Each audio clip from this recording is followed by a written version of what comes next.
I'm David Kiehn with the Niles Essanay Silent Film Museum.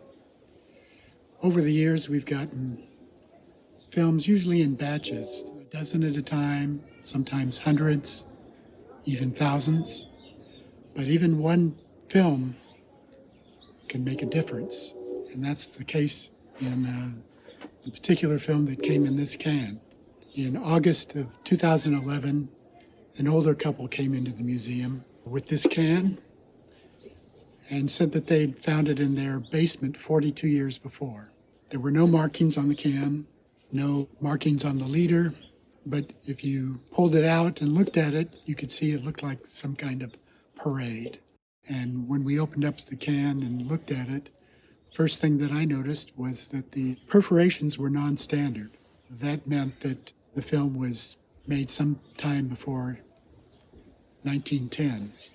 After that time, Bell & Howell had made a film perforator that was better than anybody else's, and it literally standardized the dimensions and distance of perforations from that point on. To this day, if you buy a roll of 35 millimeter motion picture film to put in a camera, it has Bell & Howell perforations. But this particular film did not.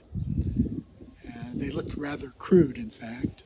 So my first task was to kind of try and figure out when this film was made, who made it, and what the film was. The first thing I did was scan a few frames at a time on a flatbed transparency scanner. In looking at those frames on the computer, I noticed that there was two different scenes that were shot with this particular film. One scene with a government-type looking building in the background that had no particular identification marks. And another was a street scene with, in the background, you could see Park Theater, Cleveland Club, and Hendrix Cafe. I knew that Park Theater would not be a particularly easy way of identifying the location, because how many Park Theaters would there have been at that time in the United States? Cleveland Club seemed to be the most promising answer, kind of indicating that it might be Cleveland, Ohio. But in looking at the city directories and searching online for Cleveland Club, I couldn't find anything with that name. So it seemed like a dead end. In looking at the wagons, circus wagons in the film, you could see that they were unique wagons. They appeared to be hand-carved.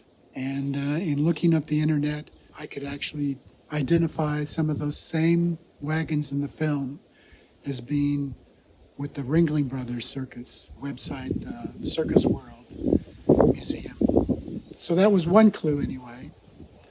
Going back to the film again, I noticed that in the background there was a electric trolley car line that went through the frame as the parade was going by.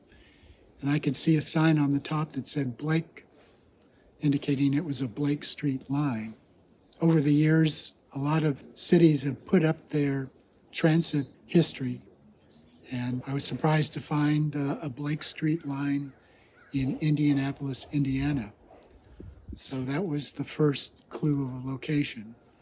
In looking up the Indianapolis, Indiana city directories, I found that there was actually a Cleveland Club in the city for just 2 years, 1902 and 1903. Another site online had the Ringling Brothers circus itinerary from the 1800s into the 1920s.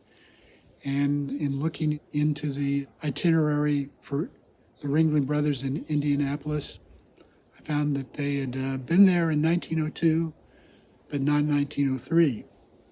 And the date that they were in Indianapolis was May 12th, 1902. So that seemed to pin down the date that the movie was filmed. In our collection, we have a catalog from 1908 that actually described the Ringling Brothers Circus Parade, and it was released by the Sealy Polyscope Company in July of 1902. So that was the final piece of the puzzle. The film was made in Indianapolis, Indiana, May 12, 1902, by the Sealy Polyscope Company.